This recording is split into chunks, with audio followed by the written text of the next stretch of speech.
ఇవాళ మా ఇంట్లో సి విటమిన్ పుష్కలంగా లభించేటువంటి ఉసిరికాయ కొబ్బరి పెరుగు పచ్చడి చేసా ఫ్రెండ్స్. అద్దిరిపోయింది. వేడి వేడి అన్నంలో తిన్నాను. సారీ ఫ్రెండ్స్, మీకు నోరు ఊరితే. చూద్దామా, ఇంకెందుకు ఆలస్యం.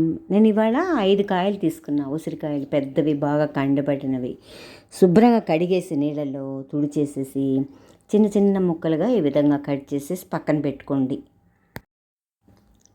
మిక్సీ జార్లో ఉసిరికాయ ముక్కలన్నీ వేసేసి అరచిప్ప కొబ్బరి ముక్కలు కూడా వేసేసి 3 పచ్చిమిరపకాయలు, కారం అనేది మీ టేస్ట్ బట్టి ఉంటుంది, 1 స్పూన్ జీలకర్ర, ఒక పెద్ద ఉల్లిపాయని చిన్న చిన్న ముక్కలుగా కట్ చేసేసి వేసేసేయండి.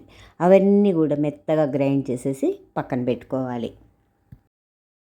తర్వాత ఒక బౌల్లో 1 కప్పు కమ్మటి పెరుగు వేసేసి మిక్సీ పట్టి పెట్టుకున్నటువంటి ఉసిరికాయ పేస్ట్ అంతా కూడా వేసేసి రుచికి తగ్గ సాల్టు, చిటికెడు పసుపు వేసేసి బాగా కలిపేసేయండి. అసలు ఎంత టేస్ట్గా ఉంటుందంటే అంత సూపర్గా ఉంటుంది ఫ్రెండ్స్. వేడి వేడి అన్నంలోకి చాలా బాగుంటుంది. తరచు మనం పచ్చళ్ళు చేసుకుంటూనే ఉంటాం కదా, ఈ విధంగా వెరైటీగా ట్రై చేయండి. తర్వాత స్టవ్ వెలిగించి కడాయి పెట్టి 1 స్పూన్ నెయ్యి వేసేసి ఆవాలు, ఎండుమిర్చి, ఇంగువ, కరివేపాకు పోపు వేసేసేయండి. నేతి పోపు అయితేనే అద్దిరిపోతుంది. ఈ పోపు అంతా కూడా ఈ పెరుగు పచ్చడి మీద వేసేసి కలిపేసేయండి. అంతే, ఎంతో రుచికరమైన ఉసిరికాయ కొబ్బరి పెరుగు పచ్చడి రెడీ. Thank you.